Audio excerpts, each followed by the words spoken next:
Big boss വീട്ടിൽ വീണ്ടും സംഘർഷം. ആദിലയും നൂറയും അനുമോളുമായാണ് പ്രശ്നം. അനുമോൾ നൂറയോട് പറയുന്നത് നമുക്ക് കാണാം. നീ ടോപ്പ് 5-ൽ കയറിയതിൻ്റെ അഹങ്കാരമല്ലേ നിനക്ക് എന്ന്.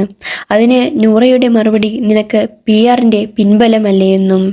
നൂറയ്ക്ക് പുറകെ ആദിലയും അനുമോളുമായി ഏറ്റുമുട്ടുന്നുണ്ട്.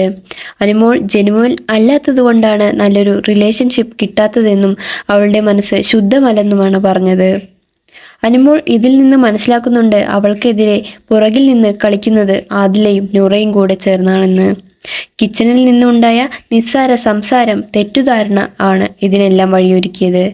ചെറിയ കാര്യത്തിന് നൂറയും ആദിലയും അനുവിനെതിരെ തിരിഞ്ഞത് അവർക്കൊട്ടും ആത്മാർത്ഥത ഇല്ലായിരുന്നു അനുവിനോട് എന്ന് നമുക്ക് മനസ്സിലാക്കാം.